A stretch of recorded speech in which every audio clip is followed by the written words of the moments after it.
আজি বহুত দিনৰ পিছত মাংসৰ এটা ৰেচিপি লৈ আহিছোঁ। পাৰ মাংসৰ জালুকীয়া। আজি বতৰো ডাৱৰীয়া। পুনৰবাৰ এটা নতুন ভিডিঅ'লৈ আপোনালোক সকলোকে স্বাগতম জনাইছোঁ। আৰু আজি আপোনালোকৰ কাৰণে এটা সুন্দৰ ৰেচিপি লৈ আহিছোঁ। সেয়া হৈছে পাৰ মাংসৰ জালুকীয়া জোল। কেনেকৈ বনাম সম্পূৰ্ণ ভিডিঅ'টো চাই থাকিব আৰু শেষলৈকে চাই থাকিব। ভাল লাগিলে লাইক কমেণ্ট শ্বেয়াৰ কৰিবলৈ নাপাহৰিব।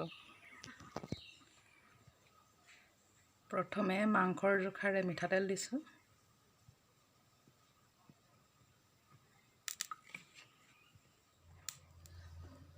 এতিয়া দিছোঁ পিঁয়াজ।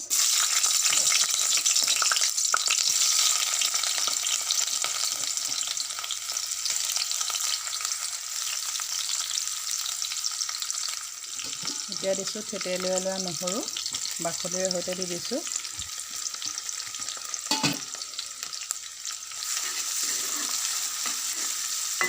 এতিয়া ইয়াত হালধি দিম। হালধিৰ জোখমতে দিছোঁ। মাংসত অকণমান দিয়ে ৰাখিছিলোঁ। এতিয়া দিম শুকান জলকীয়া দি লৰাই দিছোঁ। তাৰপিছত দিম থেতেলিয়াই লোৱা আদা।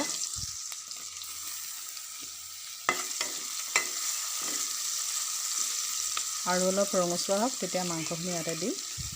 এতিয়া মাংসখিনি দি দিওঁ।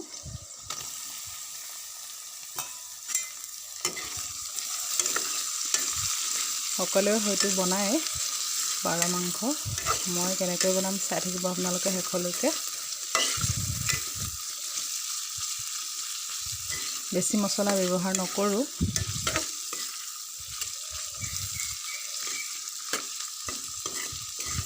একেবাৰে চিম্পুলকৈ বনাইছোঁ। ইয়াত সোৱাদ অনুযায়ী নিমখ দিব লাগিব। এতিয়া দিছোঁ নিমখ।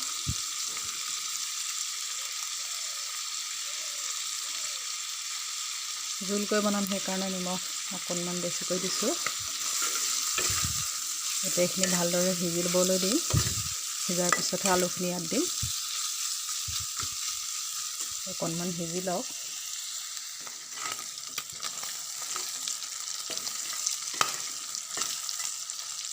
এয়া মাংসখিনি ৰঙচুৱা হৈছে। এতিয়া মই ইয়াতে আলু দি দিম।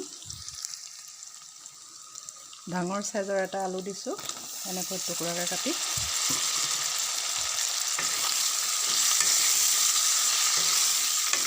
আলুখিনি আধা সিজাৰ পিছতে ইয়াত জালুকৰ গুড়ি দিম।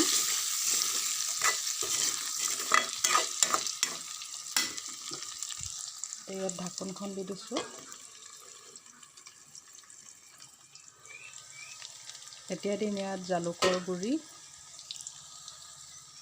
ইয়াত জালুকৰ গুড়ি দিলোঁ। দিছোঁ।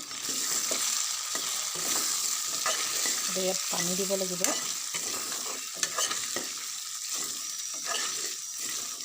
মাংস সিজাৰ আগতে মই ইয়াত পানী দি দিম।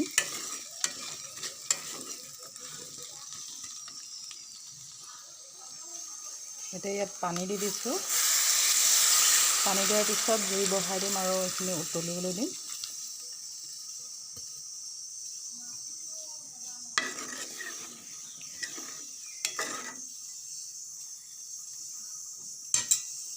আৰু উতল আহিবলৈ ধৰিছে। এতিয়া মই ইয়াত ঢাকোনখন লগাই দিম আৰু অলপ সময়ৰ পিছতে পৰিৱেশন কৰিব পৰা হৈ যাব। খুব ধুনীয়াকৈ উতলি আছে পাৰ মাংসৰ জালুকীয়া জোল। আপোনালোকৰ কেনেকুৱা লাগিলে জনাব।